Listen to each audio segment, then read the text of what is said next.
Good afternoon, everyone. My name is Gwyneth Trent, and today I will be talking about why marriage shouldn't affect VA benefits for children of deceased service members. So first of all, I'd like to talk about what the VA is exactly. It is a U.S. Department of Veterans Affairs, of which is an agency of the federal government that provides benefits, health care, and cemetery services to military veterans. Also, their eligible dependents obtain compensation, education, health care, home loan, insurance, pension, vocational rehabilitation, and employment, as well as burial and memorial benefits. Currently, if a service member dies, their benefits are passed on to the surviving spouse and child of the deceased service member. These benefits were given to the service member as part of their contract for serving and sacrificing for their country. These benefits are common among the majority of the military members and can be increased when the service member receives a higher rank. However, if the spouse chooses to remarry after the service member dies, those benefits get cut off. If the child is unmarried at the time of the parent's remarriage, they still continue to receive benefits as long as they have not changed their name to the new parent's last name or have been adopted by the new parent. If the surviving parent chooses to remarry another service member, they will be able to receive similar benefits, so it's understandable how the VA could take the benefits from the spouse. However, if the child decides to marry under 23 while being a full-time student, they too will lose their benefits.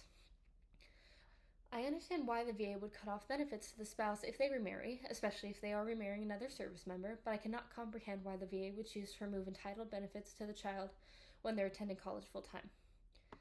The Department of Defense had set the law back in 1960 regarding compensation of qualifying widows that remarried under the age of 60, which would greatly contribute to the economic disadvantage a woman would face if she were left unaided as a stay-at-home mom. Since most of the recipients of Social Security income were women, this was significant data.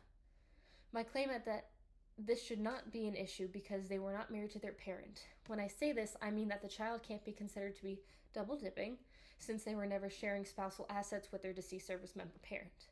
So if a child were to get married, they wouldn't be using their deceased parent's spousal benefits on top of the child's spouse's benefits, compared to the surviving spouse using a deceased service member's benefits on top of a remarried spouse's benefits.